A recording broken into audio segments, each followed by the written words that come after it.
through private sector participation. A lot of policy initiatives have been introduced. A lot of impact has been made on this sector, primarily which is the aggressive marketing that we embarked upon on assumption of duties here. Like a marketer, Dele Alake takes the story of the opportunities in the sector to South Africa, launched a 4-day investment roadshow. It was a success because $500 million initial foreign investment attracted during the exercise. Permanent Secretary of the Ministry, Mary Ogbe, and the Nigeria High Commissioner to South Africa, Tope Ajayi, both were on ground. And I'm very happy to note that this has yielded very remarkable results. And like Trump will say, to borrow his phraseology, nothing has ever been like that anywhere in the world. And the minister says opportunities in the Nigeria's solid mineral resources sector are valued at $700 billion. Apart from the investment attracted from the South Africa Roadshow, some investors from Western countries also putting resources together to invest in the new mining era in Nigeria. For the minister, these achievements are attributed to the investor-friendly policies of President Bola Tinubu. Mie Ogidi, Nta News. Now to health matters. Fake and counterfeit goods not only endanger brand revenue and consumer trust, but can put consumer health and safety at risk. These are some of the reasons for the continuous enforcement exercise by the National Agency for Food and Drugs Administration and Control, NAFDAC. Haman Jabani reports that the recent exercise is the raid on an illegal alcoholic drink factory at the Lugbe axis of the FCT.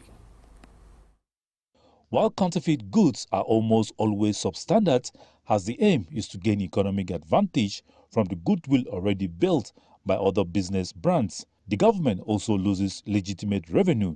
Effectively addressing the counterfeiting of goods in Nigeria protects the health of Nigerians as well as the economic integrity of the nation. The National Agency for Food, Drug Administration and Control, NAFDAC, carried out an operation leading to the classification of adulterated alcohol beverages and the discovery of expired salt with altered expired dates. The enforcement operation, supervised by the Director of Investigation and Enforcement of NAFDAC's Federal Task Force, Shaba Mohammed, is part of effort to curb the circulation of substandard goods, counterfeit and rebranded products. The people that counterfeit will carry you as an individual and clone you, so you can't differentiate between the original and even the fake. It's only when you take it to the lab that you'll be able to also differentiate that, because the counterfeit, the content will of course be different from what is genuinely registered. Then in addition to that too, of course it's informants that we use, and we rely a lot on the general public because we are not everywhere. So if this information has not been brought to us, of course we wouldn't have been here. So we have very foolproof monitoring system. Enforcement activity is going to be intensified. We also have our offices all over the Federation. They are also going to intensify their enforcement action on most of the places where NAFDAC regulated products are found, particularly in the market areas and premises where drugs and other products are being sold. The team seized the products and sealed the premises while investigation is ongoing. Haman Jabani, Nta News. Meanwhile, health experts say moderation in lifestyle and a balanced diet remain critical to the prevention and management of diabetes. They were discussing how to manage the disease on Good Morning Nigeria as part of activities to mark 2024 World Diabetes Day. Ikemini Williams has details. Reports suggest that 5.7% of adults in Nigeria have been diagnosed with diabetes mellitus, a chronic medical condition that is characterized by excess glucose in the blood. Medical experts on the program say that the prevalence level is alarming as now cuts across people of all ages. If you are normal, it's expected that you take proactive measure to prevent the development of the disease.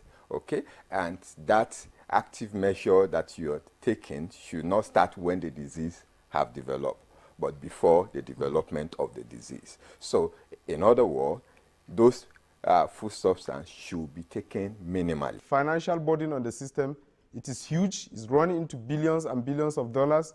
I've seen estimates ranging between around 100 and 250,000, $1 million annually in terms of cost of the economic burdens of diabetes globally.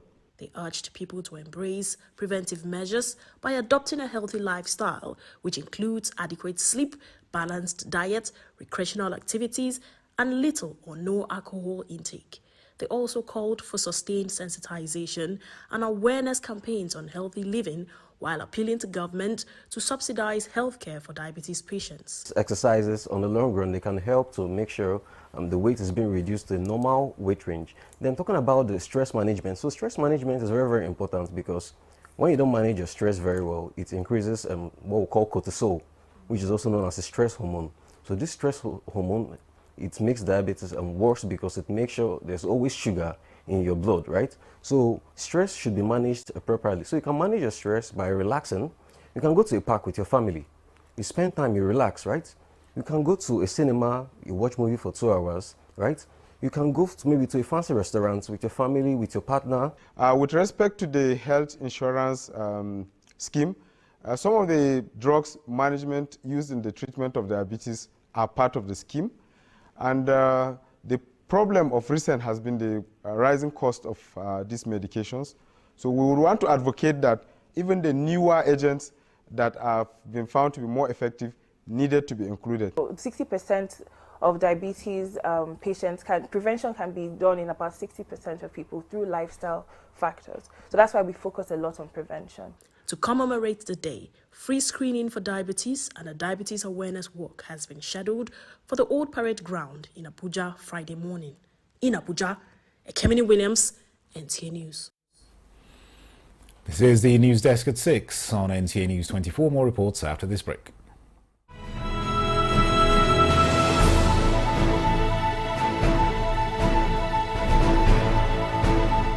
From the creeks of the Niger Delta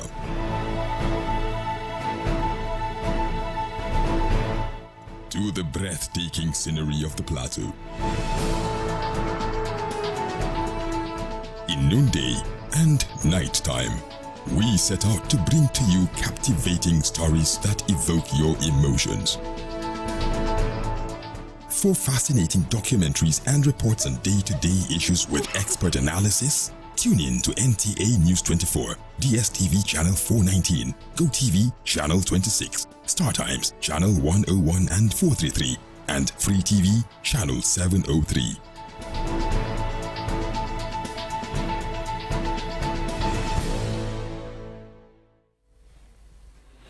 Welcome back. Now, following successful repair work on the damaged portion of the Ugwaji-Makurdi-Jos transmission lines, the Transmission Company of Nigeria says the 2 lines have been energized. Up here in Jos transmission substations have picked loads. Jos, Kaduna, Kano and Yola distribution companies, TCN says, can now pick more loads for onward distribution to customers within their franchise areas. The Ugwaji Appear transmission lines had been out of service since October 21st, 2024 due to vandalism of the 330 kV double circuit lines. Line 1 was repaired and restored earlier on October 30th. TCN notes that the restoration of bulk power through the 2 lines will improve power supply to the northeast and the northwest.